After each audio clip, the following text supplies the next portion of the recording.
Bueno, muchas gracias a vos, Guido, a Fanny, a Silvina, a Oscar Sopi, a todos los del Centro de Graduados, que siempre con tan buena predisposición y tan buena onda me dan estos espacios. Ya he dado varias veces talleres virtuales y presenciales, y la verdad que me pone muy contenta poder hacerlo, que me convoquen. La verdad que aprendemos todos y todas acá, no solamente el asistente, sino que también el que brinda este tipo de talleres aprende, porque siempre se escuchan preguntas que a uno nunca se le hubieran ocurrido, o casos que plantean, que a ustedes se les presentaron en el ejercicio de la profesión que jamás se me hubieran ocurrido, que no están en los libros muchas veces.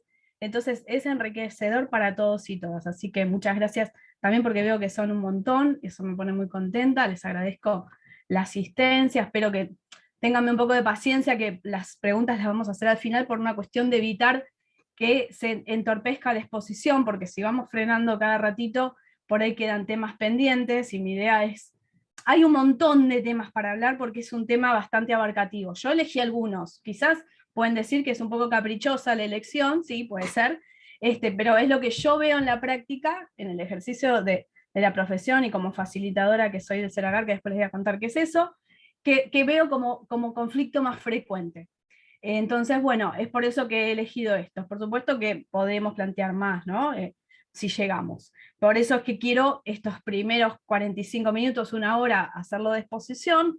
Hice me olvidé de decirle a Guido que iba a compartir el PDF, espero que Guido me habilite para poder, ¿cómo se llama? Compartirlo, ¿no? ¿Estoy habilitada para compartir? Sí, sí, sí, ya estás Me olvidé, habilitada. Cualquier cosa nos quedamos acá. me Si hay olvidé algún de problema. preguntarte eso. Perdón. Y entonces, bueno, vamos a ver estos conflictos que yo veo habitualmente. Por supuesto, puede haber más.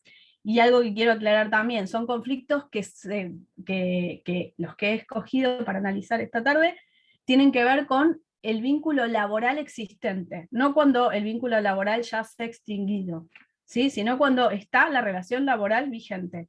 Y siempre también teniendo un poquito en miras el principio de continuidad, ¿no? De intentar que la relación de trabajo persista. Siempre, por lo menos esa es la mirada que yo siempre tengo desde el asesoramiento. Evitar la extinción del trabajo. Pero bueno, les comparto pantalla. También tengo que presentarme, porque no me presenté. Mi nombre es Marianela de Sajes. Yo soy abogada, egresada de esta querida facultad y universidad. Soy docente también aquí en la Universidad de Buenos Aires, en la Facultad de Derecho, en la cátedra del titular Claudio Kipper, la materia de derechos reales, también un CPO. El CPO es los nuevos derechos reales, y ahora comenzamos con un nuevo CPO que es el administrador del consorcio. Eso es como una presentación así mínima, y he dado muchos de estos talleres, y también soy miembro del Instituto de Propiedad Horizontal del Colegio de Abogados. Vamos a arrancar con el tema, ¿sí? Esto es lo que les decía recién. No sé si se ve, háganme así con la mano, ¿sí? ¿Se está viendo? Fantástico. Cualquier cosa, si se deja de ver, no duden en decirme, ya sea por el chat o me avisan. Entonces, acá remarco, ¿no? Durante la vigencia del contrato. Quizás más adelante, en una futura charla, podemos pensar qué pasa después con la extinción, pero ahora, digamos, vamos a meternos con el tema del contrato laboral existente, sin la extinción. O sea, principalmente cuando se ejercen las tareas, ¿no es cierto? A eso es lo que apunta mi taller de esta tarde. Bueno, vamos a hablar de algo que ustedes como colegas, casi todos, o también sé que participan estudiantes de la facultad, pero todos más o menos esto lo recordarán, ¿no es cierto? Que tenemos esta relación de dependencia, que hay una dependencia desde el punto de vista técnico, económico y jurídico, ¿sí? Y eso genera una relación de desigualdad respecto del trabajador con el empleador, ¿no es cierto? Por esta dependencia que tiene el trabajador, económica ni hablar, ¿no? No hace falta ni aclararlo, el salario, él depende de esa plata que le paguen a fin de mes, o depende si es formalizado, por semana, lo que sea, él necesita ese dinero para subsistir. Quizás es su único medio, o quizás tiene otros, pero no importa. Que hay dependencia económica, no hace falta ni aclararlo. Técnica, en muchos casos, no digo en todas las relaciones laborales, existe esta dependencia técnica, porque a veces cuando se contrata un trabajador muy especializado en un área, el empleador quizás sabe menos que su trabajador. Pero quizás en esta que vamos a analizar hoy, en esta actividad que vamos a estudiar hoy, sí hay una dependencia técnica, porque el empleador le tiene que indicar cómo quiere que haga esa tarea, estas tareas de limpieza, estas tareas de cuidado, las partes comunes y demás que vamos a ir analizando. Y después la dependencia jurídica, que tiene que ver, bueno, con estas facultades disciplinarias que vamos a ver que tiene el empleador, que después las voy a mencionar un poquito más, estas facultades que tiene el empleador de dirección y de organización del trabajo, ¿no es cierto? Entonces, partiendo de esta base mínima, como modo recordatorio, tenemos que pensar la charla de hoy. Por supuesto que esto tiene basamento en el artículo 14 bis de nuestra Constitución Nacional, la protección al trabajo, y especialmente está reconocida esta desigualdad que mencionamos y que de alguna manera en la ley de contrato de trabajo y demás normativas que ustedes saben que son aplicables, está mencionado en el artículo 17 bis de la LCT. Bien. ¿Qué vamos a aplicar? Bueno, ¿se acuerdan, no? Que en laboral no es como en otros tipos de vinculaciones, que no tenemos esa estructura tan fuerte y que no podemos aplicar una norma inferior nunca, no. Recuerden que los principios, ¿se acuerdan que estamos atravesados por el principio de protección? Estamos atravesados por por el principio de norma más favorable, la condición más favorable. Entonces, hay en ocasiones que podemos decir que hay una norma de menor jerarquía y de todas maneras es de aplicación ante una ley emanada del Congreso Nacional, ¿no es cierto? Esto también no hace falta que lo recuerde, solamente lo tiro así como un recordatorio, ¿no es cierto? Porque si no, ¿cómo es posible que un convenio colectivo pueda atribuir mayores derechos que una norma nacional como es la LCT o la 12981 que vamos a mencionar? Sí, es de aplicación el convenio colectivo en el caso del confronte de normas, ¿sí? Y también el contrato individual, porque así lo prevé también expresamente el artículo 12 de la Ley de Contrato de Trabajo, cuando prevé la irrenunciabilidad de los derechos del trabajador, establece que son irrenunciables, aún también los que se encuentran en los derechos concedidos en el contrato individual. Eso es un agregado en el año 2009, si mal no recuerdo, que ha hecho la ley de contrato de trabajo en ese artículo 12. ¿Sí? Aún los derechos que se han conferido en un contrato individual, que no están ni en la ley, ni en el convenio, ni en la ley especial, aún son irrenunciables.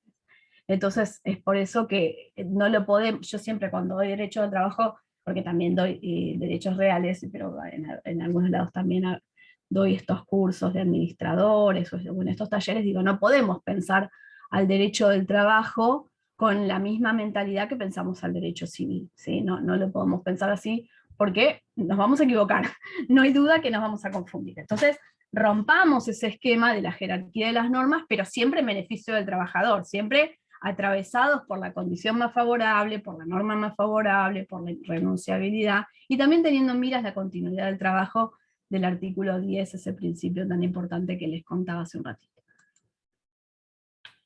Bueno, habiendo hecho esa mínima introducción, vamos a empezar a pensar algunos conflictos que yo veo que tenemos. Acá les menciono algunos artículos, después vamos a ver algunos más, que tienen que ver con la vinculación de las tareas del trabajador y otras también que tienen que ver con las obligaciones que va a tener el empleador, ¿sí?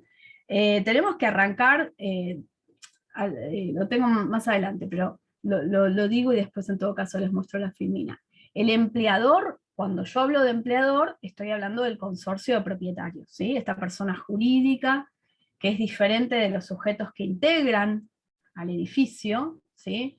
No es que José, Pedro, Manuel, María, Valeria, titulares de las distintas unidades, son el empleador de Martín, el encargado. No. El empleador va a ser la persona jurídica del consorcio de la calle XX, número XX. ¿Sí? Ese es el empleador. No todos estos señores y señoras de manera individual. ¿Sí? Es esta persona jurídica. que recuerdan, ya si alguno asistió a los talleres míos ya debe estar aburrido de escucharme, el artículo 2044 del Código Civil y Comercial. Tenemos que, el derecho es un todo, ¿no? Tenemos que también pensar en el Código Civil y Comercial. El 2044 dice expresamente que el consorcio es una persona jurídica que tiene órganos, también lo dice el artículo 148, inciso H, del Código Civil y Comercial. Y estos órganos, uno de ellos, que es obligatorio, es el administrador, y ahí me meto, porque si no, entonces, pero ¿cómo? ¿Quién es el empleador? Es como que son todos y al mismo tiempo no es nadie. ¿Quién lo ejerce ese rol? Bueno, ese rol lo va a ejercer su representante legal. El 2065 de nuestro Código Civil y Comercial establece de manera así categórica que el representante legal con carácter de mandatario va a ser el administrador o la administradora del consorcio. ¿Sí? Entonces, por eso es que es tan importante tener un administrador en el edificio. Eso no estoy diciendo que tenga que ser un administrador oneroso, ¿eh? No, puede ser voluntario, un propietario que sea un administrador voluntario, pero tiene que haber un sujeto designado en asamblea que digan, este señor, esta señora es quien tiene que cumplir este rol, porque si no, es un lío, ¿sí? Un lío importante. Por eso es que es un órgano necesario, el del administrador.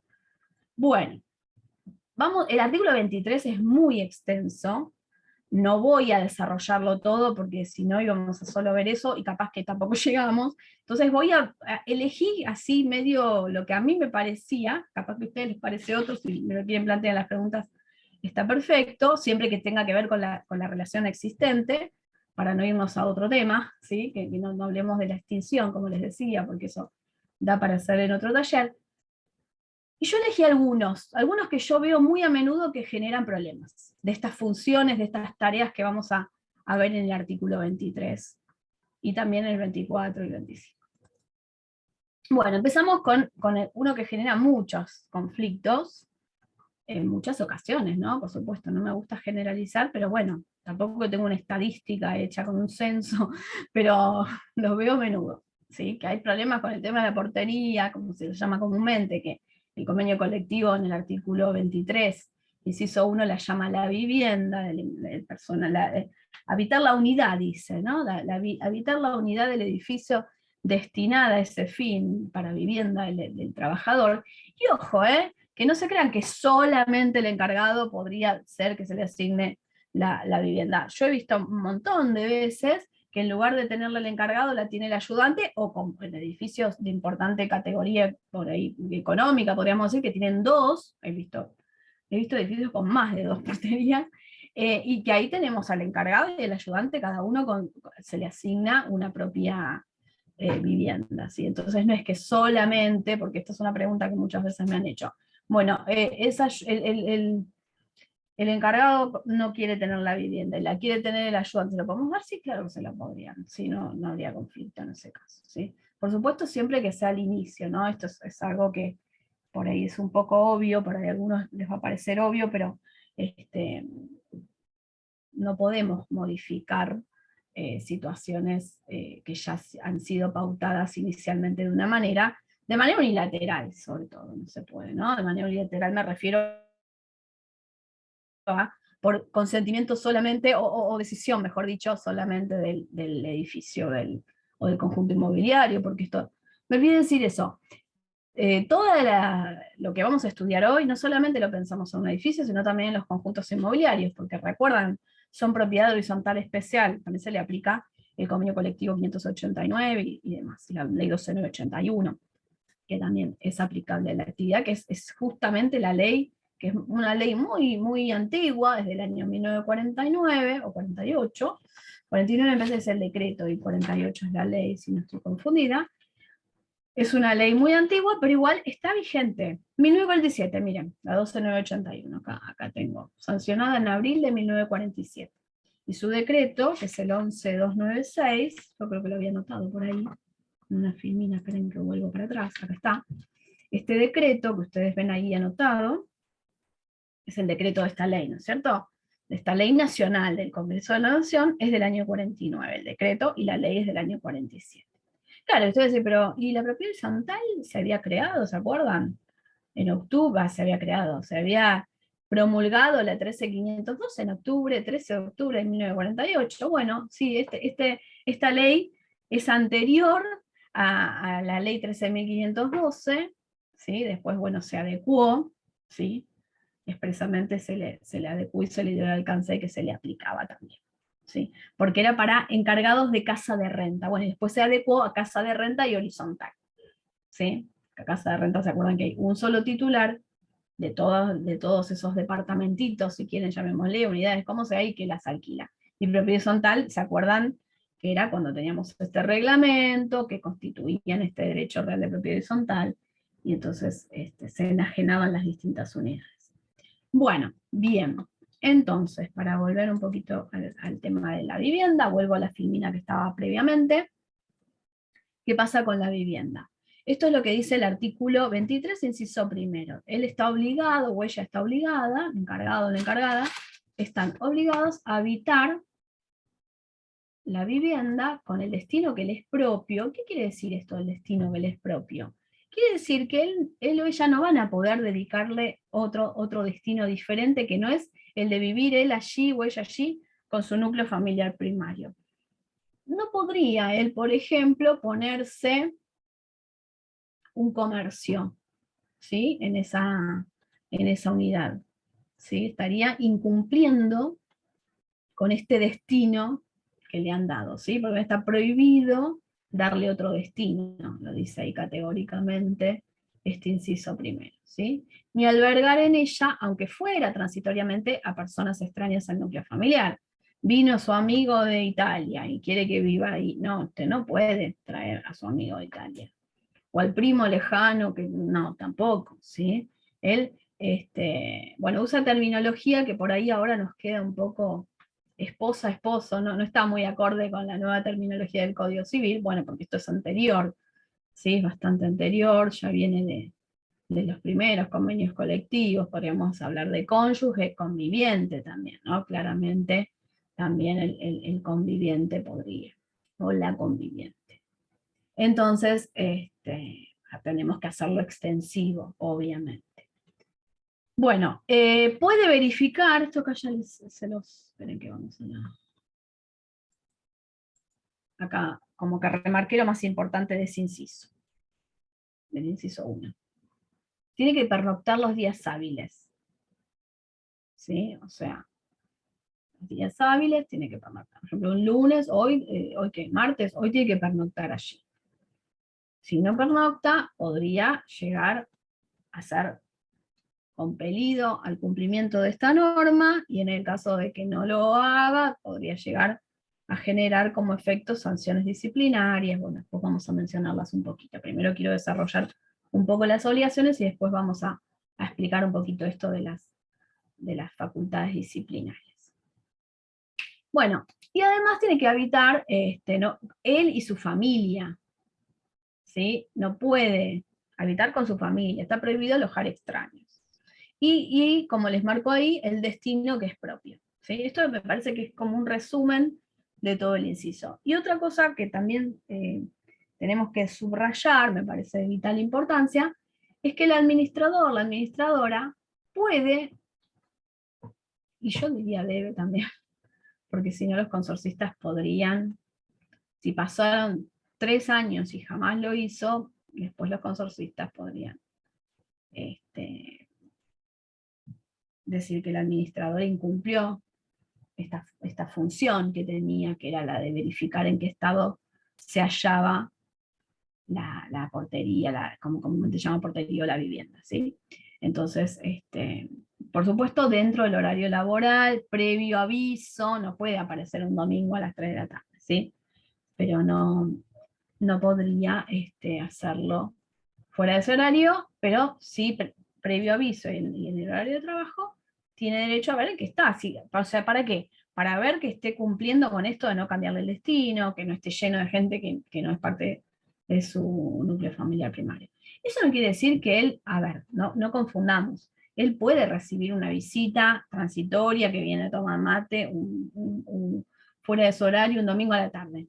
Sí, perfectamente, obviamente que puede, porque él está viviendo allí. Es su casa, ¿sí? Lo que no puede es permitir que esa persona se quede, ese amigo, ese pariente que vino lejano, que se quede ahí para vivir ahí, habitar con él.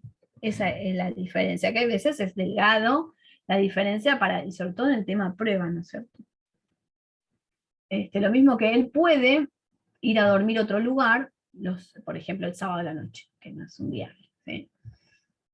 O un feriado. Podría ir a visitar a, no sé, a su novia, que vive en otro lado, y se va, perfectamente lo podría hacer, pero los días hábiles él tiene que habitar en la porteña, ¿sí? Estaría dentro de sus obligaciones del convenio colectivo.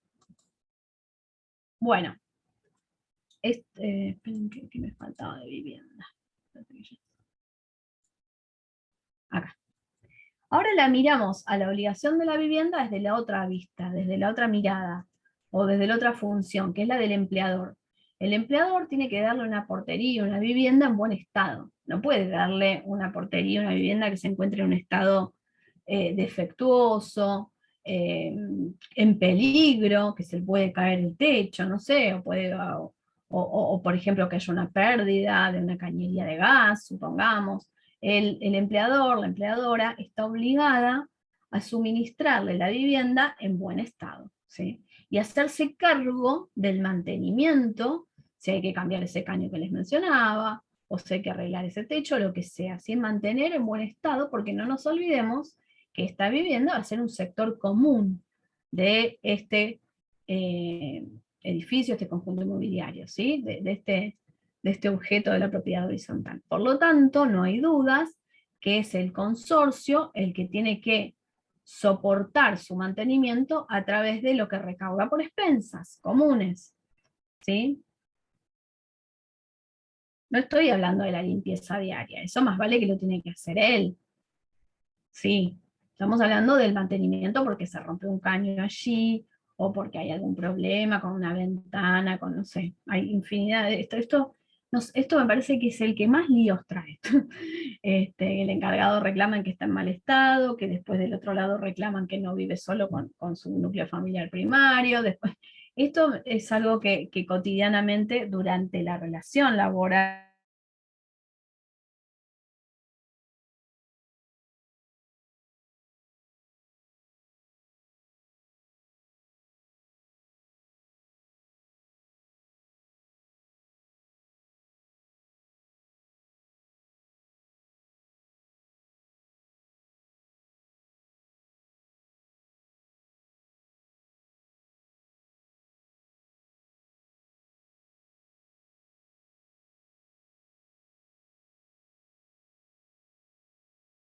se extingue indemnizatoria, pero sí en esta obligación que ya se extinguió el vínculo, pero este trabajador todavía vive ahí, o esta trabajadora todavía vive allí. ¿Qué pasa? ¿Cuántos días tiene? Bueno, primero tenemos que analizar ese decreto que les contaba hace un ratito, ese 11.296, es el decreto reglamentario de la ley 12.981, en el artículo 7 dice que, supongamos, esto del empleador prescindiese por cualquier causa, ahora vamos a ver que hay una salvedad en otra norma que ahora vamos a estudiar. Cuando se lo despide, supongamos, o cuando el trabajador renuncia, o cuando hay una extinción por mutuo acuerdo, o cuando hay una extinción del contrato de trabajo, también, ¿por qué no? Por abandono de trabajo, se me ocurre, ¿sí? Lo podemos hacer extensivo. Lo intimamos a que se presente, lo intimamos y no se presenta, bueno, y se extingue por esa causa, bueno, también vamos a aplicar este plazo regulado en este artículo 7º, y también cuando es el despido con causa o sin causa, vamos a ver qué pasa con el sin causa, que hay una salvedad, y también lo podemos aplicar cuando el trabajador fallece, o cuando queda incapacitado con incapacidad absoluta y se extingue, porque se acuerdan el artículo 212 de la ley de contrato de trabajo, de extinción por incapacidad absoluta del trabajador.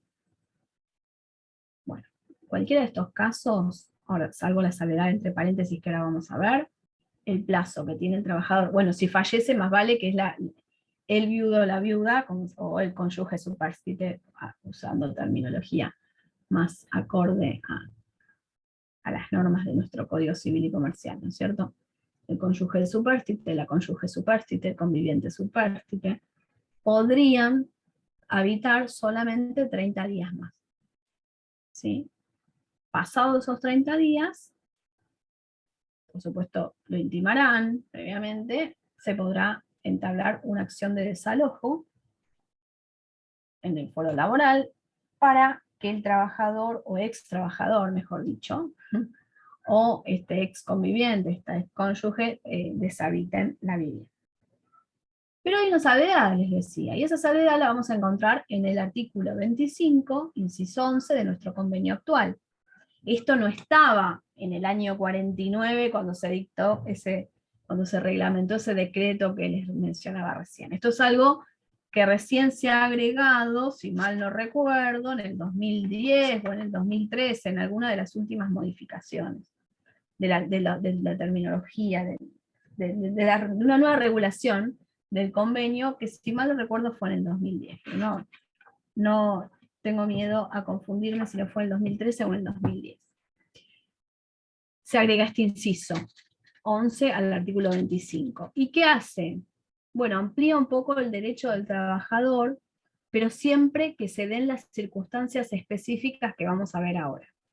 Que el trabajador haya sido despedido sin causa. Si fue con causa, aplicamos el artículo 7 del decreto. Que haya sido sin causa y que además el trabajador no haya percibido, no le hayan pagado la indemnización dentro del cuarto día hábil. ¿Sí? Entonces tienen que darse esos dos requisitos. No lo aplicamos a renuncia, no lo aplicamos a extinción por fallecimiento para el cónyuge superstite, lo aplicamos solamente cuando hay un despido sin invocación de causa. El típico caso se prescinde, como dicen, se prescinde de su servicio, bueno, despido sin causa, y además no le abonaron, porque si le abonaron la indemnización dentro del cuarto día hábil, ahí no tiene derecho a la ampliación de los 90 días. Solamente lo tendrá en el supuesto de que no le hayan abonado la indemnización correspondiente. ¿Sí? Y después lo aclara, por las dudas, se ve que ya para mí quedaba claro, ¿no? Pero bueno, lo veo como un poquito redundante, el último párrafo que vemos en pantalla. Cuando el trabajador fallece, los beneficiarios del artículo 248 de la ley 27444 podrán permanecer hasta un máximo de 30 días. Sí, pero también podríamos, si queremos aclarar, aclaremos todo. Cuando fallece, cuando es con causa, cuando es renuncia, en todos los casos, en todos los demás casos que quedan, solamente en un caso se aplican los 90 días. ¿Sí? Cuando es sin invocación de causa y no se le abonó la indemnización. Por eso me parece que este último párrafo, a mi humilde entender, no, está medio como sobrante, podríamos decir, es mi opinión, ¿no? Super. Bien. Bueno, esto es entonces, con esto, digamos, así podríamos hablar más, pero me parece que es lo más destacado del tema vivienda, ¿sí? Podemos pensar un montón de conflictos que pueden generarse. También qué pasa cuando él habita en la vivienda y hay ruidos molestos. Esto es otro problema que a veces veo muy frecuentemente, ¿sí? Muy frecuentemente, lamentablemente, ruidos molestos que provienen de la vivienda, del trabajador con quien convive. Bueno, todo esto podría ser, digamos, situaciones que va a tener que el administrador o la administradora, con estas facultades que veníamos pensando, tener que ejercer estas facultades para poder, de alguna manera, evitar que el consorcio tenga ese problema, ¿no? Bien, sigo. Vamos a otro inciso del artículo 27, nos vamos del tema de la vivienda, y pasamos al inciso séptimo, cuando una de las cuestiones principales, ¿no? Para mí, el convenio en el artículo 23 empieza con la vivienda, pero me parece que una de las cuestiones principales por las cuales se contrata al trabajador o la trabajadora, este personal, es para el tema de la limpieza de las partes, sectores comunes, la conservación de las partes y sectores comunes, entre otras tareas, pero esta tarea es como vertebral. Está puesta en el inciso 7. Bueno, es así el orden. Tiene que mantener en perfecto estado, ¿sí? Para eso tiene esta función, se le asigna esta tarea. Por supuesto, acá podemos abrir un montón de temas dentro de este inciso. ¿De quién va a ser? Porque siempre que, por un lado, el consorcio tendrá derecho a que le den el servicio de la prestación de la tarea, pero también el consorcio tiene obligaciones, bueno, además de la remuneración, que más bien, ¿no? Y de los aportes y demás. Sino que también va a tener la obligación, por ejemplo, de proveerle de los artículos de limpieza, para que los pueda cumplir con esa función, ¿sí? No está dentro de las obligaciones del trabajador, si nos miramos, ir a comprar él los artículos de limpieza, se los tiene que proveer el empleador, ¿sí? Y ahí tiene que ver mucho con eso que les mencionaba hace un ratito, de estas facultades de organización que tiene y de dirección que tiene el empleador. Él es el que decide qué tipo de material se va a utilizar para esta limpieza.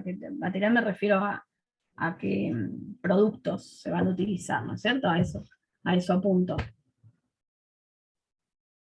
Bueno, después hace una aclaración así muy precisa, porque se ve que hubo líos con esto, y entonces tuvieron que ponerse a regular un poco esta cuestión. ¿Qué pasaba cuando alguien pintaba una pared? Hay veces hay gente que no sabe vivir en sociedad y se pone a escribir las partes comunes. No lo puedo creer, pero lamentablemente pasa. Y alguien se pone a hacer un dibujito en el hall de entrada. Bueno, él no está obligado al lavado de estas paredes pintadas, ¿sí? Salvo cuando sea una mancha porque, no sé, se cayó algo sin querer y se manchó. Ahí es distinto, se dan cuenta que ahí no está el interés. Por el uso normal tiene que ver, ¿sí? Y lo que tiene que ver con el uso del paso del tiempo, ya ahí, más que tendría quizás el consorcio, supongamos, en algunos casos, hasta pintar o contratar a una empresa especial, de esas que son con agua, hidrantes, que limpian las paredes de otra manera, ¿sí? ¿Cómo va a quedar si él hace esta tarea cuando hay se mancha, como dice ahí, ocasionalmente? Él no es responsable si no queda bien. Eso está diciendo, con otras palabras, la última parte de este inciso séptimo, artículo 23. Él no va a ser responsable, ¿sí? Y me parece bastante razonable que no lo hagan responsable, y no pueda ser sancionado porque se le cayó una botella de aceite a la señora que estaba de un departamento, y bueno, por supuesto que no va a ser responsable si no sale esa mancha. Me parece que es un tanto obvio, pero bueno, evidentemente lo pusieron para evitar mayores conflictos y que quede claro. En algunos casos, este artículo 23 es muy minucioso, es muy así de cosas que decís, bueno, pero podíamos deducirlo de esta primera parte del artículo, pero no, a veces es como muy detallado, bueno, justamente quizás para evitar conflictos, ¿no? Bueno, vamos al tema vivienda, que es otro problema. Bueno, con el tema de limpieza ni hablar, ¿no? Porque me faltó decir algo que me parece que hay que resaltar con el tema de la limpieza. Es bastante subjetivo, me parece, el tema de limpieza. Por ahí para mí algo está limpio y para otro está sucio y al revés. Puede pasar, ¿no? Que por ahí hay gente que es muy detallista al extremo y que nunca le parece que está limpio, y por ahí hay otra gente que no es tan detallista y que le parece. Entonces, esto presta a enormes conflictos, ¿sí? Entonces, bueno, cuidado con esto. Tiene que ser dentro de un marco razonable, ¿sí? Y siempre respetando la dignidad del trabajador. No nos olvidemos que es uno de los deberes principales, ¿no? que tiene el empleador, de hacer que se respete y respetar la dignidad del trabajador, sí, por supuesto, ¿no?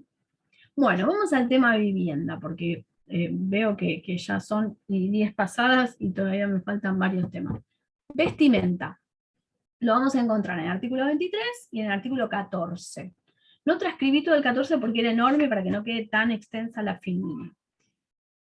tenemos que, acá también, otra vez, ¿no? Como pasa siempre en el derecho, ¿no? Por un lado tengo la facultad, pero por el otro lado, como correlato, hay una obligación. En la mayoría de los casos eso sucede. Entonces el consorcio tiene derecho a que use la vestimenta, pero por otro lado está obligado a concederle, a entregarle la vestimenta, ¿sí? Ahí en el inciso 3 dicen que consiste, lo tiene que, para hacerlo en el cumplimiento de sus funciones, no puede tener colores llamativos, no puede ser una publicidad, por ejemplo, de la administración del consorcio, de donde que está administrando el consorcio. Vieron que hay administraciones que son muy grandes y que tienen publicidad, hacen publicidad en los medios, quizás, bueno, no podría, no sería adecuado, estaría contrariando este inciso 3, si el administrador, cuando está el encargado ahí, administración XX, no, bajo ningún concepto, no se puede, ¿sí? Me parece súper atinado esa prohibición. Pero te das cuenta que es algo que por ahí se podría deducir, pero lo dice expresamente para evitar casos que generen malos entendidos. Bueno, 2 trajes, a veces son trajes, traje de corbata, pero a veces que quizás depende ya ahí un poquito del consorcio, en algunos casos serán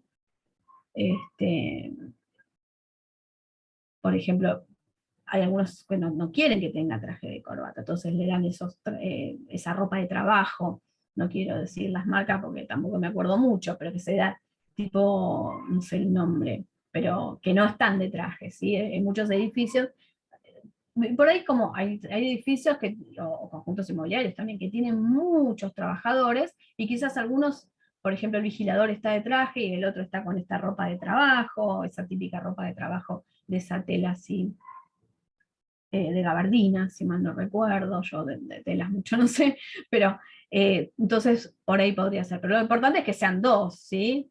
Se hace una salvedad si es personal jornalizado, ahí en lugar, eso creo que lo dice el artículo 14, esperen que lo voy a chequear. Ya les digo, el artículo 14 no lo anoté todo para que no me quede tan extenso, era muy largo. Cuando se trata del jornalizado, no tenemos que darle 2, sino que se tiene que dar solo una. ¿Sí? Jornalizado, ¿quién es? Por las dudas, por si alguien no sabe. Es el que trabaja menos de 18 horas. ¿Sí? Ese sería otro tema, ¿no? Pero por las dudas, si alguno no lo tiene en cuenta, para saber las categorías tienen que chequear, tienen que analizar el artículo 7. Ahí el artículo 7 del convenio establece las distintas categorías. Y una de ellas es el personal jornalizado no más de 18 horas. Bueno. El artículo 14 repite un poquito esto que estamos estudiando del 23, inciso 2 y 3. ¿Sí? También habla de botas de goma, esa es otra obligación a entregarle, que acá creo que no lo dice. Dice el artículo 14, botas de goma, guantes de cuero, eso para el tema de retiro de residuos. ¿Sí? Bueno, si no lo entrega, no entrega, por ejemplo, los 2 trajes, o no entrega estos guantes, el trabajador tendrá derecho al reclamo, ¿sí? Por supuesto por medio fehaciente. Recuerden que en los telegramas existe el principio de gratuidad, serán todas las comunicaciones que el trabajador o la trabajadora realice hacia su empleador serán gratuitas si las hace bajo este sistema de telegramas, dado a este principio de gratuidad establecido en la ley de contrato de trabajo, ya, ahí es directamente en la ley.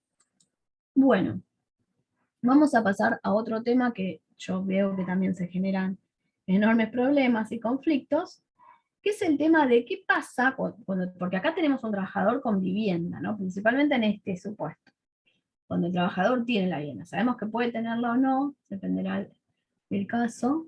Tiene la vivienda y hay un problema, pero no en horario laboral, porque ahí más vale que te llegue a prestar, nadie va a poder decir que si está dentro de sus funciones, obvio que sí, pero está este conflicto, este problema, está hecho fortuito, si se rompe algo, el ascensor queda alguien entrado, sucede o se rompe un caño en el hall de entrada, no sé, de estos problemas que a veces muy a menudo, mejor dicho, pasan en los edificios, tiene que prestar servicio. Servicio en el sentido, no es que se tiene que poner a arreglar el ascensor, no nos confundamos.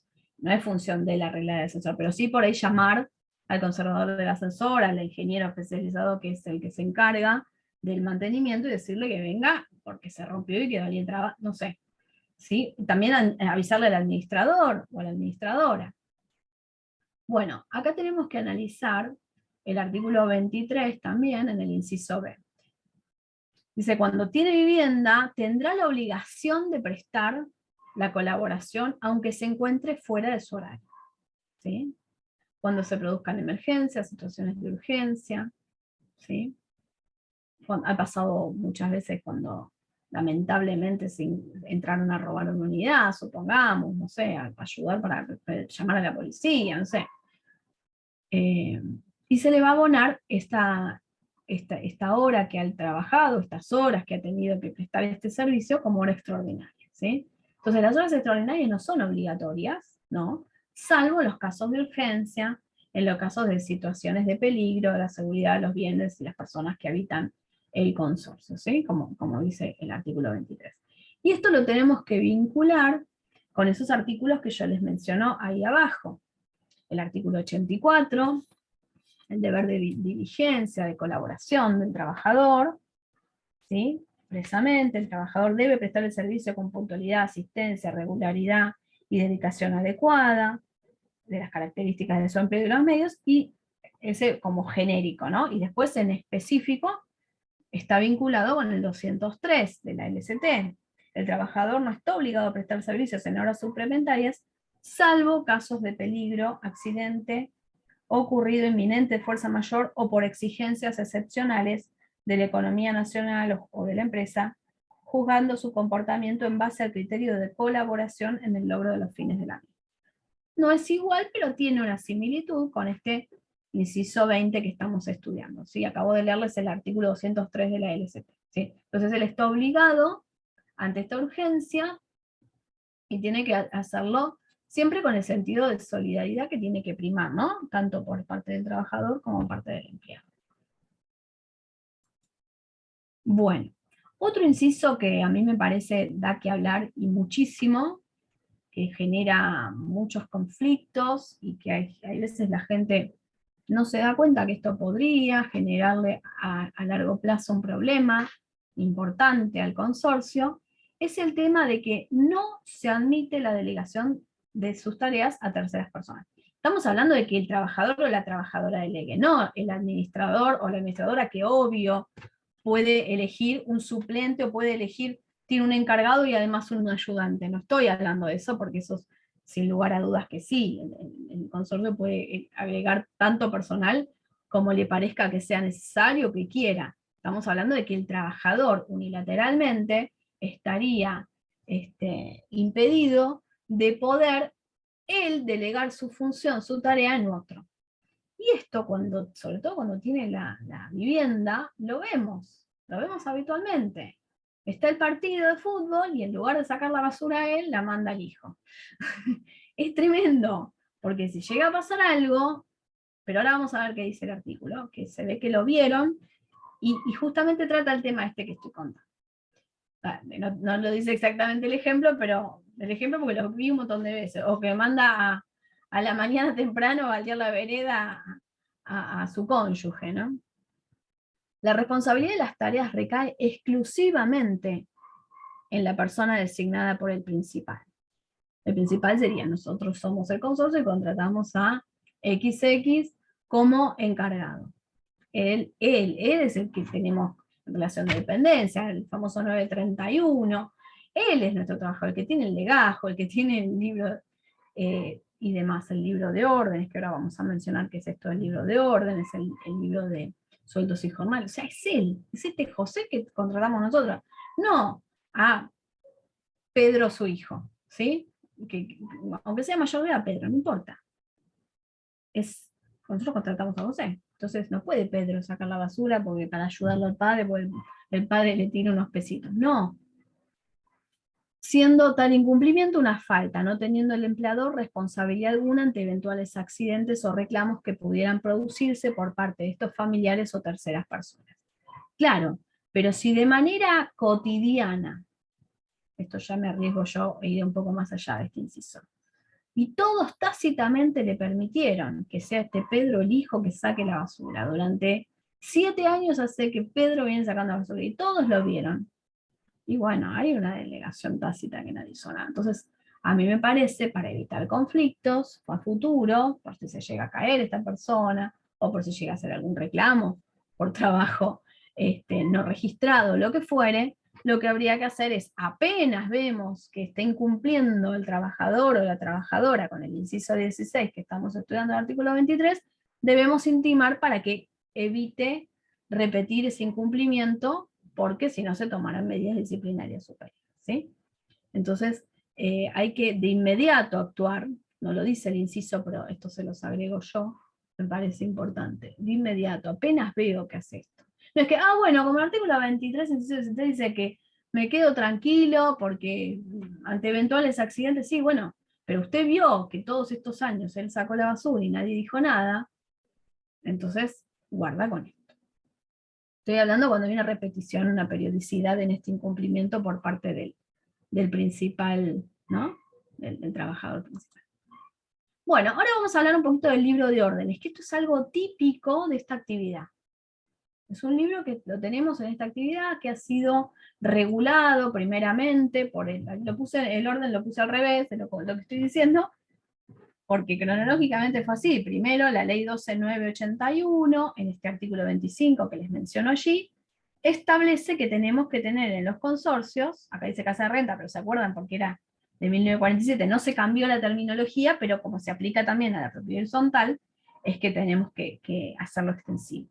Entonces tenemos que llevar un libro sellado por la autoridad de aplicación, Ministerio de Trabajo, que a veces acá delega las funciones del gobierno de la ciudad, o en provincia de Buenos Aires, en el Ministerio de Trabajo y demás. ¿Qué va a hacer esta autoridad de aplicación? Te va digamos, a rubricar que este libro que están ustedes llevando en este consorcio es su libro de órdenes, ¿sí? No es que agarro cualquier cuadernito y lo uso, tiene que estar rubricado. El libro sellado sería lo que comúnmente llamamos la rúbrica. ¿Y ahí qué vamos a sentar? Bueno, y acá vamos a poder ejercer, de alguna manera, en gran parte, estas facultades jurídicas que yo mencionaba, ¿no? Así arranqué la charla de hoy. Acá hay facultades jurídicas que tiene el empleador.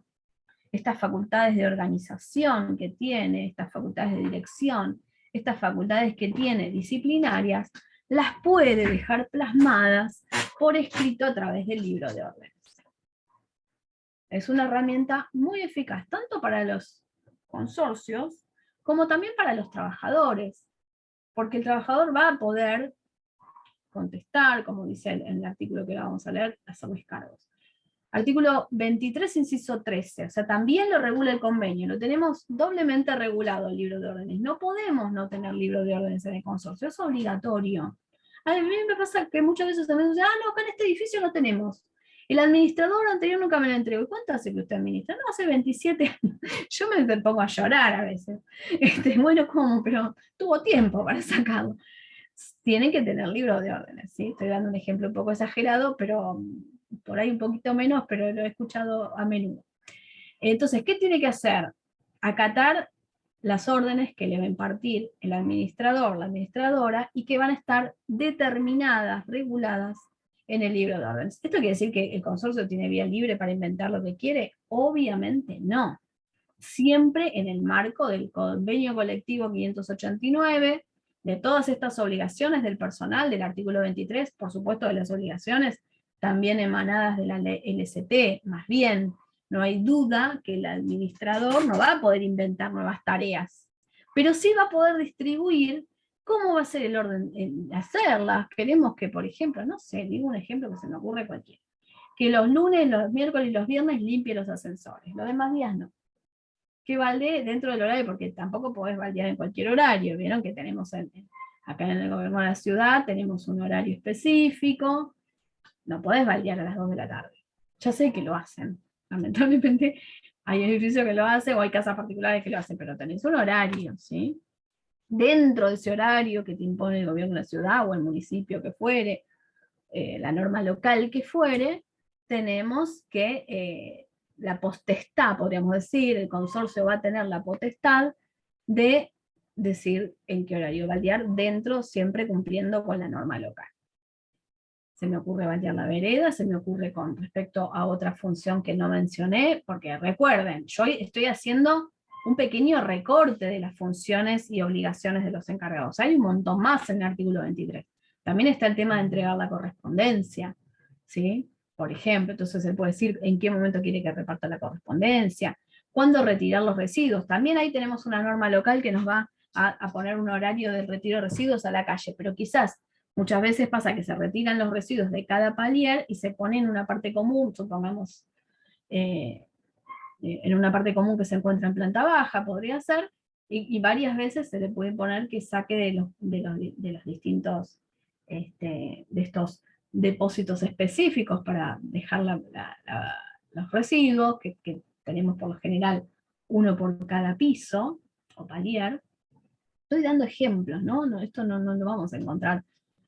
Y decirle, bueno, 2 veces por día. Apenas ingresa a su trabajo y lo deja en la planta baja, en el depósito especial que tenemos para ello, y otra vez un ratito antes de irse. Podría ser. O podría ser.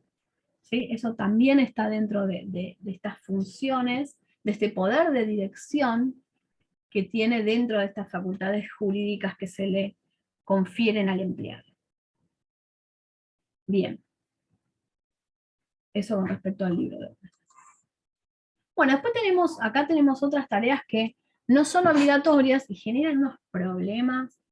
Por ejemplo, el tema de cobrar expensas. Bajo ningún concepto se recomienda que las cobre las expensas, porque genera problemas, genera líos. ¿Qué pasa si pierde el dinero? ¿Qué pasa si la asaltan? ¿Qué pasa si tiene mala fe?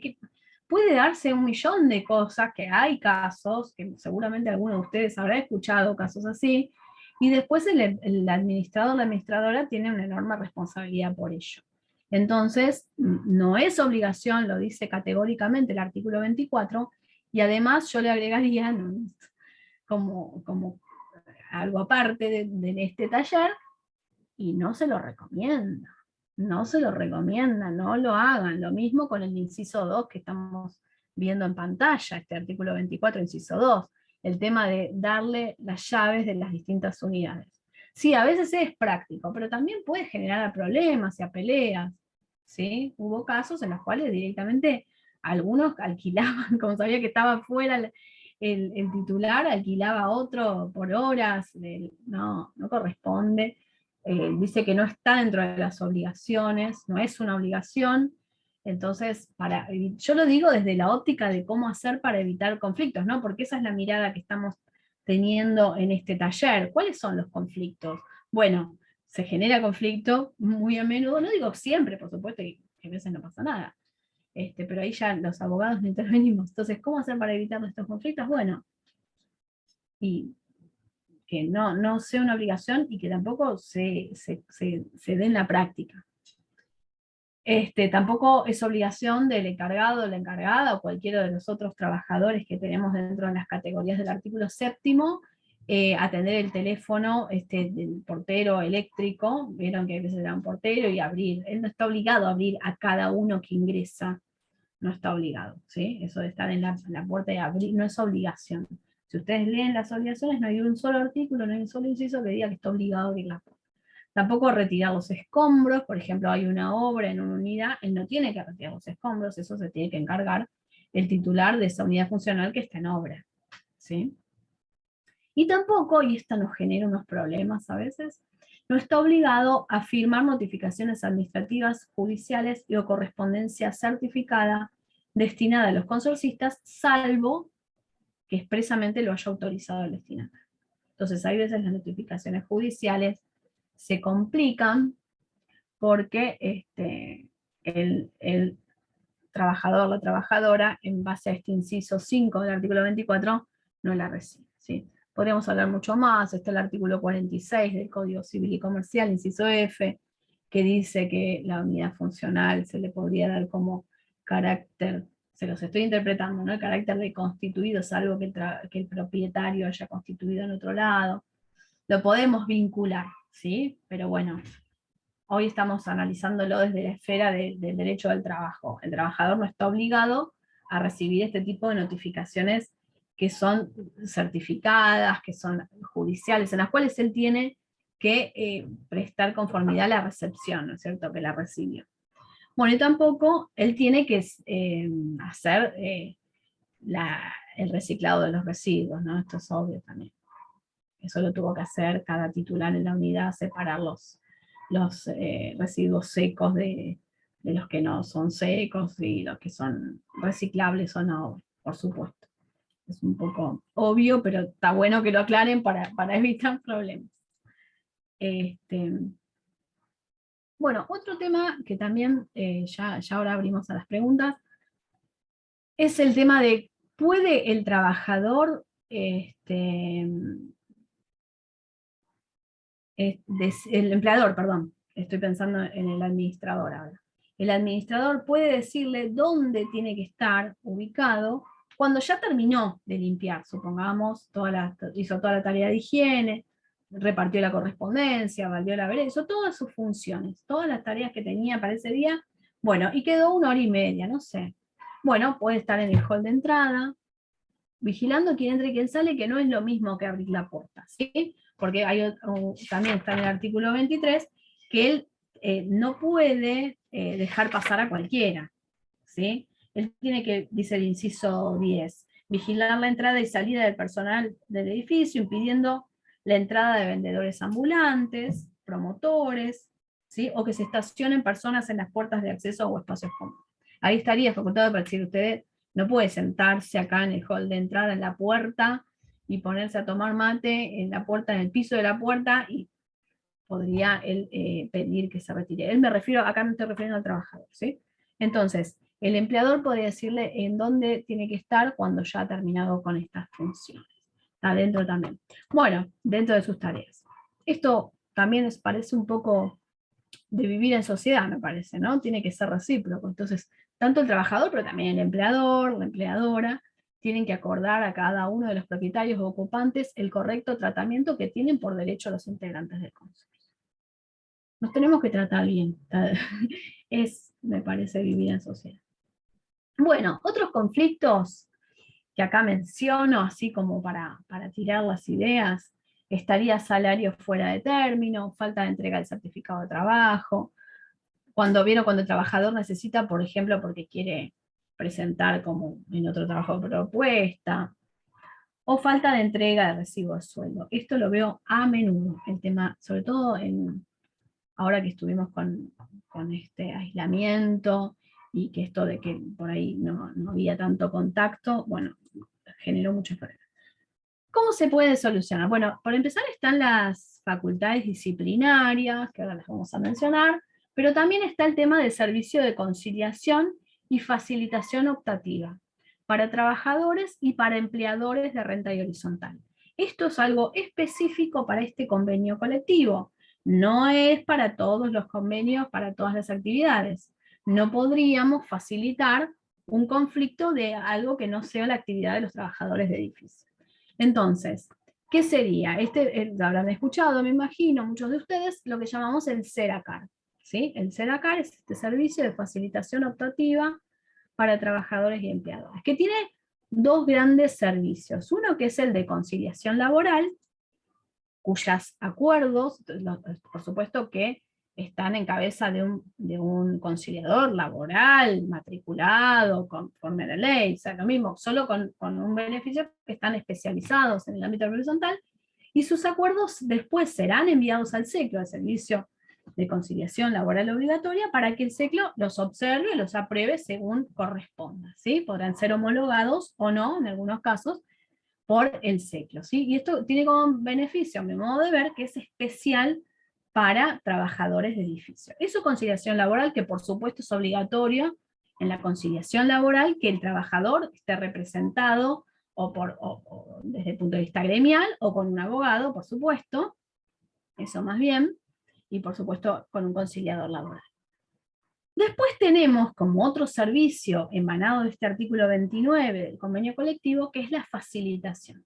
La facilitación es para aquellas cuestiones de menor cuantía y en las cuales no buscamos extinguir el vínculo de trabajo. ¿Qué es lo que buscamos? Justamente estar bien, tratar de seguir con una buena relación y que no se termine. Eso, me parece que eso es como el fin principal que tienen las facilitaciones, ¿no? Como yo les decía al principio, yo soy facilitadora del CERACAR, una de las tantas facilitadoras del CERACAR, y justamente, ¿qué es lo que se hace? Se deciden cuestiones que no tienen que ver con la extinción del contrato de trabajo, sino con conflictos como los que estamos viendo. No me entregó el recibo de sueldos hace 6 meses que me paga, sí, me deposita la plata, dice la trabajadora, pero no me da el recibo, y yo no sé exactamente si me está pagando bien o no, o sea, es un derecho ineludible, ¿no es cierto? Nadie va a poner en tela de juicio que el trabajador tiene derecho a ver la cuenta detallada de que los rubros que integran su salario. Bueno, y entonces para no ir a juicio directamente se intenta facilitar a través de este mecanismo especial para trabajadores de edificio, y tenemos facilitadores, por un lado, que son los que intentan que las partes lleguen a un acuerdo, y por otro lado está el trabajador o la trabajadora, y por otro lado está el consorcio. No es obligatorio que el consorcio vaya con un abogado, ni que el trabajador vaya con un abogado. A la facilitación, lo remarco, lo subrayo, a la conciliación, por supuesto, obviamente, sin lugar a dudas, ¿sí? Obviamente que sí. En la conciliación laboral, sí, porque ahí estamos tratando cuestiones que hacen a la patrimonialidad y que van a modificar el vínculo laboral existente, o directamente van a prever cuestiones que hacen a la extinción. En cambio aquí, por ejemplo, llegan las partes y dicen, sí, yo no te lo entregué porque vos me miraste con mala cara, y empezamos, bueno, tratemos de llegar a un acuerdo. Usted sabe, administrador, que lo tiene que entregar. Bueno, a partir de mañana, estoy dando un ejemplo típico, ¿eh? A partir de mañana le voy a entregar todos los recibos que le dé. Eso es un supuesto, hay más, hay un montón más de casos que prestan para facilitación. Bueno, hay veces, antes o después, no de la conciliación, ¿no? Sino de la facilitación, puede ser que el empleador ejerza estas facultades sancionatorias que les mencionaba a través de su representante legal. Acá encontré a Filmina, que hoy les dije que sabía que estaba, pero no me acordaba en qué orden la había puesto, que es las facultades jurídicas las ejerce el consorcio, ¿sí? A través de su representante legal. Todo esto es lo que les dije hoy al inicio de esta charla. Artículo 2065. Y acá les aclaro qué facultades disciplinarias va a tener este empleador o empleadora. El apercibimiento, que va a ser una llamada de atención, que muchas veces se hace a través del libro de órdenes. No es que, uy, lo hizo por carta documento, el administrador está mal. No, por supuesto que no, nadie impide que sea por carta documento, pero si tenemos el libro de órdenes, me parece interesante utilizarlo, ¿no? Solamente lo que se hace es llamar la atención. No vamos a menoscabar de ninguna manera, digamos, alguna cuestión que tenga que ver con los derechos de este trabajador. Se lo llama la atención y se le dice, bueno, en el caso, por supuesto hay que hacerlo por escrito, más bien, hay que narrar bien cuál es el motivo, qué día hizo la falta o el incumplimiento, y además hay que poner el día que estamos haciendo la sanción, ¿sí? Hoy, 22 de febrero, se lo sanciona porque el día 21 de febrero llegó 45 minutos tarde a su puesto de trabajo. No sé, estoy diciendo lo primero que se me ocurre, ¿sí? En caso de continuar, se tomarán medidas disciplinarias. Se le llama, siempre arrancamos, ¿no? Llamado de atención, se lo percibe. Todo esto por escrito en el libro de órdenes. Por supuesto, él tiene derecho al descargo, se le tiene que entregar una copia. En la suspensión, en cambio, ya hay una cuestión que de alguna manera el trabajador se ve más perjudicado porque se lo suspende por 1, 2, 3 días, dependerá del caso. Nunca podemos más de 30 días dentro de un mismo año. Suspenderlo, y tiene que ver con una cuestión que se lo menoscaba más porque no se le va a pagar esos días que se lo suspende. Por supuesto que lo tenés que suspender previendo que sea dentro de unos días para que le llegue la notificación previamente. Se puede hacer por libro de órdenes, muchas veces se hace por carta documento para después por si estamos en un proceso laboral para poder oficiar al correo, ¿no es cierto? Entonces, hay veces se utiliza mucho el tema carta documento por eso, ¿no? Para poder hacer los oficios. Y después, como última, que no es objeto de esta charla, pero lo menciono, es el despido con causa justificada. Por supuesto hay que poder acreditarla, la causa justificada de parte del empleador, que sería lo más grave, ¿no? Esa injuria grave que no permite la continuidad de la relación laboral. Bien, yo les resumí, pero mucho. Yo sé que hay mucho más para hablar, veo que ahí en el chat hay un montón. Tengo poco tiempo, así que bueno, si les parece. Guido, ¿cómo hacemos? ¿Estás ahí, Guido? ¿Alguien quiere levantar la mano? Empecemos por ahí. Lo que les pido, las preguntas, los que hablen, que sean muy, muy, muy precisas. No tratemos de narrar toda una historia porque no llegamos, y también para no perjudicar a los Ahí asistentes. Gabriela está levantando la mano, le damos Perfecto. el audio. Sí, lo escuchamos.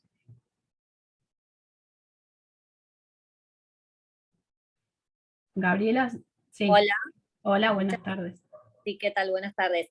Quería hacer una pregunta. Yo tengo un caso de un desalojo en el fuero laboral recién iniciado, y me están pidiendo que acredite haber agotado la vía administrativa, y yo tenía entendido que para el desalojo no era necesario. No, ¿a qué se refieren con la Supongo que vía al administrativa? sexto, ¿Cómo? Haber al ido a una sexto supongo. audiencia Claro. conciliatoria, pero no se hacían audiencias conciliatorias previas. No, yo tenía entendido que no. Y por otra parte, Por lo menos todas las veces que yo he visto casos así, que he hecho en su momento, no, se hacían directamente. directamente. Y otra cosa que también me observaron fue que yo inicié la demanda contra el encargado y o quien resulte ocupante. Claro. Porque no sé quiénes, qué otras personas, familiares o no, están en el inmueble. Sí, deberíamos saberlo, porque se le tendría que haber preguntado al administrador fehacientemente cuando el vínculo laboral estaba vigente, ¿no? Pero bueno. No, claro, en ese momento estaba solo, pero como se negó a irse de la propiedad, la verdad es que ahora no se sabe si hay otra persona o no.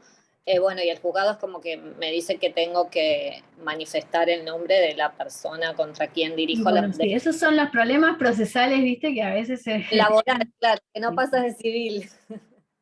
Sí. Bueno, pero lo del seclo no va, yo tenía entendido Y eso. si no, hagan un Seracar también. Okay. A ver si se los toman. Sí. Bueno, ¿alguien más que haya levantado? Gracias, Gabriela. ¿Alguien más que haya levantado la mano? Sí, mira, Juana. A ver, Sí. Juana. Ahí te habilito el audio. Dale.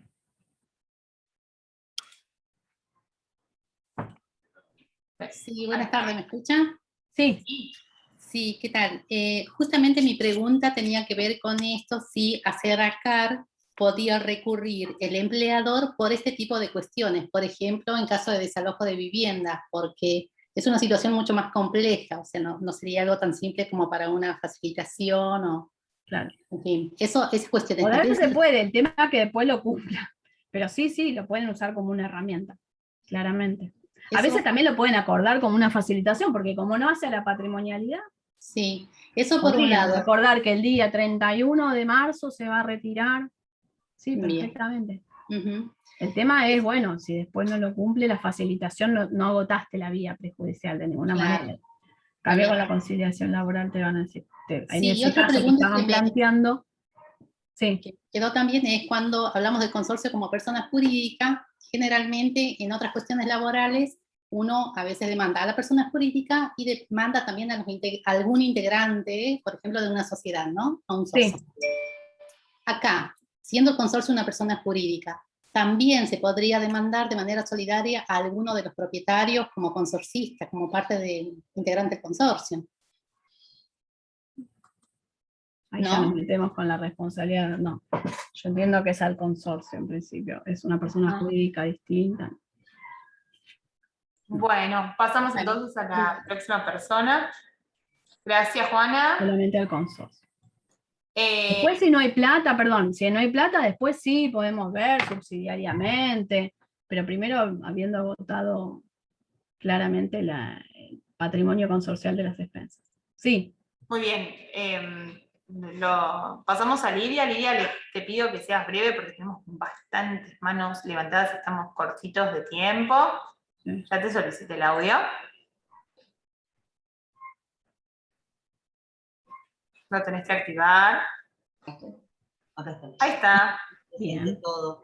Mi consulta es la siguiente. Hay un encargado, me han consultado, que tiene una probation por haber robado a un propietario.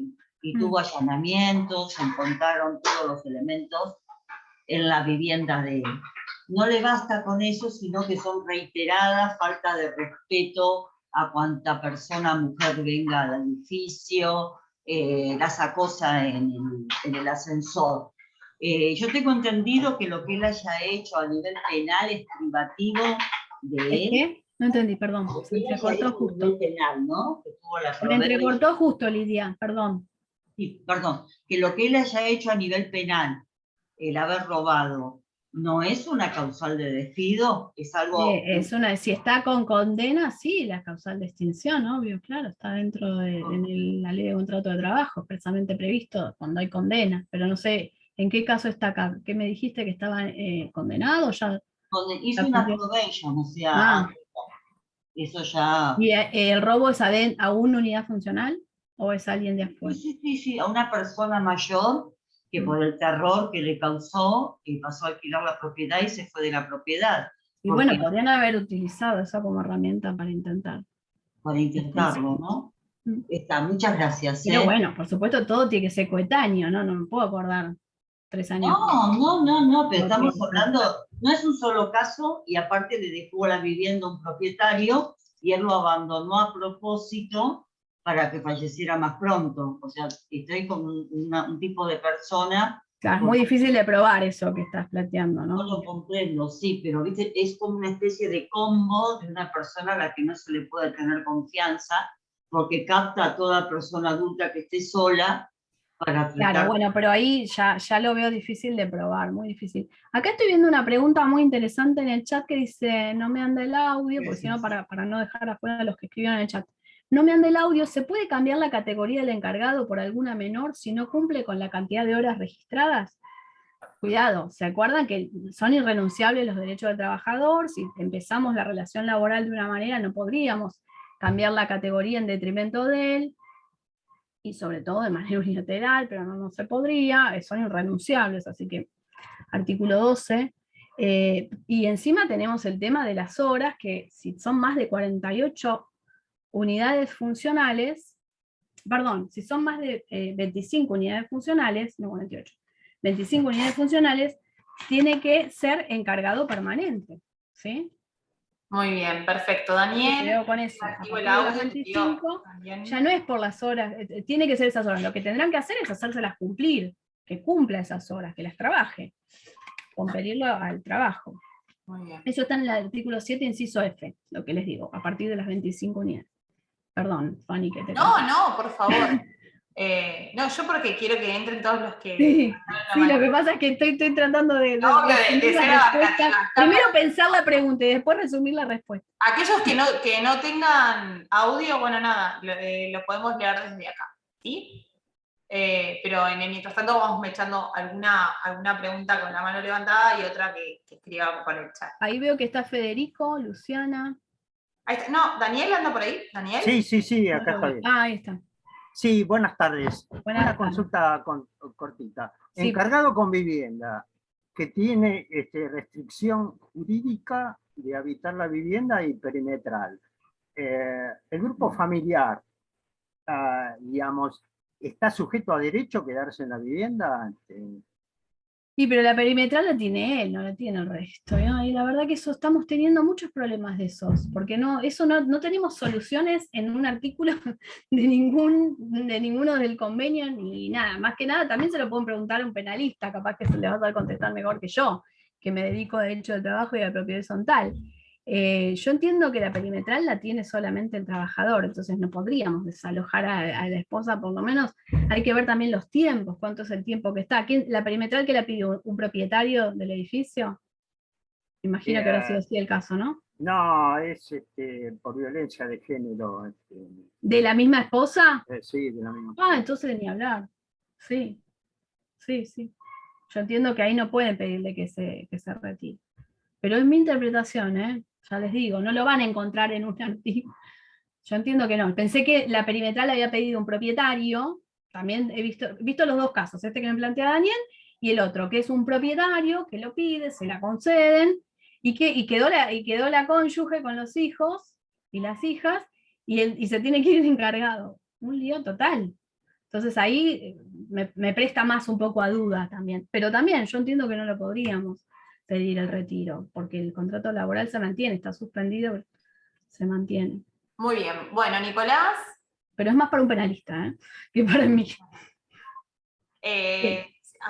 Bueno, ¿qué pasa si el encargado abandona el edificio en horario de trabajo? Pregunta Gabriela. Gracias. Tenemos las facultades disciplinarias que les mencionaba recién. Hay que, por supuesto, empezar con un apercibimiento, después con una suspensión, y en algunos casos, por supuesto, no hay un orden jerárquico, ¿no? Hay veces que es tan grave el incumplimiento, no sé si este caso sería, pero hay un incumplimiento tan grave que por ahí no vamos a empezar con un apercibimiento, sino que ya directamente, en algunos casos, se va a la extinción directamente. Pero para eso están las facultades disciplinarias. Lo que pasa es que hay que poder acreditarlo. A veces es el mismo administrador el que lo observa, bueno, y es más fácil. El problema es cuando te lo dice la señora del tercero B, y después tenés a la del primero A que dice lo contrario, entonces ahí estamos en líos. Entonces las facultades disciplinarias están para estas cuestiones. Muy bien. Nicolás, ¿andás por ahí? Sí, ¿qué tal? Buenas tardes, doctora, buenas tardes a todos. Mi pregunta es la siguiente. Encargado con vivienda, ¿qué tiene también en el recibo de expensas un salario por media jornada? ¿Es una irregularidad esa? Es encargado y a su vez ¿qué es? Ayudante de media jornada. Ayudante de media, sí, no podemos tener dos categorías al mismo tiempo. Ahí hay algún administrador o administradora que lo categorizó de manera incorrecta. Sus encargados, sus ayudantes. Sí, esos errores a veces los vemos. Bueno, muy bien. Ahora, Federico, por acá, bueno, había una pregunta. Antes, Federico, te voy a leer una pregunta del chat, si te parece. ¿Es necesario que pernocte en el lugar indefectiblemente? Los días hábiles sí, es categórico, ¿viste? El inciso 1. Debe pernoctar los días hábiles.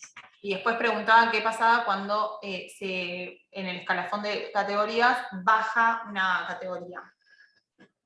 Bueno, y el trabajador, si compulsivamente el administrador o la administradora le disminuyen la categoría, tiene derecho a reclamar y pedir que se la restituya tal cual había sido inicialmente la relación laboral, porque estaría modificando de manera irrazonable el contrato de trabajo, está ejerciendo el ius variandi, ¿se acuerdan? De manera irrazonable.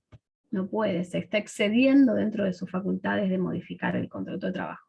También pasa con el tema horarios. Iba a turno mañana de 8 a 12 y lo quieren ir de 16 a 20. Y así, compulsivamente. Y no, ahí yo entiendo que ahí perfectamente el trabajador puede, amparándose en que hay una modificación irrazonable del contrato laboral, exigir la restitución de la situación previa, de la situación originaria. Muy bien. Federico. Sí, buenas tardes. Hola, Marianela. Hola. ¿Me escuchas bien? Mira, una pregunta que quizás está un poco en el límite del temario, y otra pregunta más. Pero es el caso de un trabajador que lo queremos jubilar porque ya tiene la edad y tiene muy pasada la cantidad de años, tiene 36 años, y la idea es jubilarlo. ¿Y qué edad tiene? De edad de él. 60, es mujer. O sea, está en la posibilidad Recuerden que desde el año 2017 el trabajador tiene la opción de elegir por los 70, tanto el hombre como la mujer. O sea que por lo menos, si él quiere o ella quiere, puede elegir 10 años más. ¿No hasta los 65 la mujer? No, eso cambió en el 2017, cuando cambió la ley de contrato de trabajo, se la modificó, no me acuerdo el número exacto de la ley, 27.000 y algo, el artículo 253. Ahora el trabajador o la trabajadora tiene la opción de trabajar hasta los 70 años. Bien. Lo que estamos trabajando es la posibilidad de que obtenga el beneficio jubilatorio y contratarla luego por un contrato a plazo. Sí, estamos yéndonos muy de tema, Federico, ¿sabes? Y quedan 3 minutos. Bueno, te Sí, hago se otra cortita podría, que sí es. se podría. Te contesto podría. eso, pero no lo desarrollemos porque ya es cuando se extinguió el vínculo y no quiero dejar afuera a los que por ahí tienen preguntas del tema Dale, que y estamos te hago una analizando. muy cortita que sí es del tema, es un edificio Decime. que pierde las categorías porque los servicios comunes se fueron dejando de usar, por ejemplo la caldera, y en ese caso se puede bajar la categoría del edificio que le va a redundar en el haber o no, No. porque ya es un derecho Yo adquirido. entiendo No. que es irrenunciable, que está dentro de los derechos irrenunciables para el trabajador, el artículo 12 de la LCT, porque sería en perjuicio del trabajador, ¿sí? Muy bien. Elsa, te voy a pedir que seas breve, así podemos Sí, porque poner estamos una otra preguntita del chat, ¿sí? Sí. ¿Estás por ahí, Elsa? Hola. Sí, ¿qué tal? Buenas noches. Hola. Una pregunta. Una vez que el encargado, digamos, se jubila, la vivienda, Sí. el consorcio, ¿la puede alquilar y tomar un servicio por hora de una persona para que se encargue del edificio o está prohibido? ¿Hay algo que impida eso, digamos? Deberían modificar el reglamento de propiedad horizontal, lograrlo a través de la unanimidad y hacerlo por escritura pública, escribirlo en el registro de propiedad inmueble y cambiarle el destino a ese lugar, ya no ser más destino a vivienda para el encargado o trabajador, sino ser un lugar de sector común para destino renta para el consorcio. Tendrían que cumplimentar con ello. Ese es mi modo de considerar que se puede modificar. Es incorrecto, como se hace muchas veces, que se alquila así por una votación de mayoría. O sea, los que están en minoría podrían perfectamente plantear la invalidez de esa decisión cuando no se logra las mayorías y no se hace por escritura, no se escribe en el registro. Muy bien. A ver si podemos responder alguna del chat. Hay una mano más levantada, pero bueno, estamos... Sí, en la práctica él me está diciendo, sí, ya sé, en la práctica sí, yo vivo en este mundo, asesoro consorcios hace más de 17 años, trabajo en una asociación de administradores, sí, ya lo sé, pero desde el punto de vista jurídico, acá somos colegas, somos estudiantes de abogacía, saben, estamos aplicando desde lo jurídico, desde el deber ser, ¿cómo se debería hacer? Y habría que modificar el reglamento y cambiarle el destino. Bueno. Bueno, ya creo que estamos en hora, Doc. Bueno, muchas gracias por muchas felicitaciones. Por las palabras lindas del chat que estoy viendo. Ya están viendo otro taller, así que... Bueno, muchas gracias. Me alegro que haya servido, por lo que veo parece que les gustó. Así que bueno, nos vemos en un próximo taller. Gracias, Fanny, gracias a todos ustedes. Doc. Gracias. Y bueno, y ahí habían puesto mi canal de YouTube, así que si tienen ganas, síganme en el canal de YouTube. ¿Quiere volver a copiarlo y pegarlo ahí? No hay ningún problema. Sí, ahí Karina que le agradezco, lo había pegado. Más arriba quedó, pero me buscan con el nombre y el apellido. Muchos de derechos reales hay, pero así que bueno. Bueno, muchas gracias. Los saludo. Nos vemos.